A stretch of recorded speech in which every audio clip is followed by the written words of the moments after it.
réveille à 5 h du matin à Madagascar avec Mika. Et aujourd'hui, où allons-nous? À Ampef. Mika, il est bien. Ils vont se faire tuer par leur mec là. Quand tu visites un lieu touristique, il y a 10 000 guides, des vendeurs qui viennent, etc. Ça, c'est lourd parfois. Et c'est toujours Mika qui se prend tout. En fait, moi on me prend pour le Vasa et lui pour le gaz. Vasa, ça veut dire étranger du coup. L'eau est propre de fou, hein.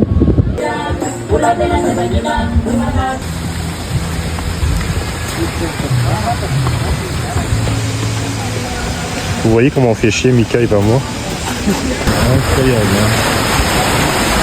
Même moi, ça me choque d'être là avec ma boîte de thon, de me dire qu'il y a quelques années, j'étais en train de nettoyer le vomi des gens en boîte de nuit et que c'était mon travail, que je travaillais de 16 h en boîte de nuit jusqu'à 6 h du matin, puis je commençais le travail en restauration de 10 h jusqu'à 15 h. Et là, je suis assis sur un petit caillou. C'est assez symbolique pour moi, le thon, tu vois. Au-delà du mercure, etc., l'herbe à joint. Ça me rappelle que peu importe les métiers que j'ai fait, j'ai toujours pris cette boîte de thon pour manger très rapidement entre les pauses.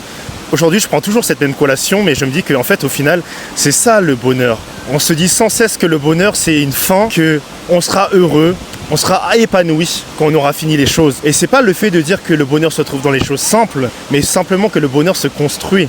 Tu sais, la meilleure chose qu'on puisse investir, c'est de notre temps. La meilleure chose qu'on peut payer et qui nous enrichit à coup sûr, c'est le voyage. Quand j'ai commencé mon Instagram en 2024, j'étais dans un travail assez confortable, mais qui ne me plaisait pas du tout. Je n'étais pas épanoui. En fait, je travaillais pour un patron qui s'en fichait de moi. Et au final, j'étais arrivé dans un stade où j'étais obligé de le manger en cachette dans les toilettes. De faire mes stories dans les toilettes, de prendre le métro, de prendre le travail, de rentrer. Et c'est ça qui est fou, c'est que le bonheur ne se retrouve pas dans les choses simples.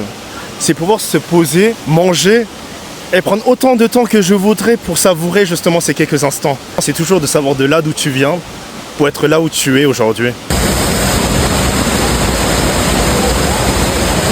Au final, qui est le plus heureux? Celui qui reste enfermé dans son bureau, qui rentre, qui achète des trucs de luxe, du matériel? C'est sympa. Mais c'est beau.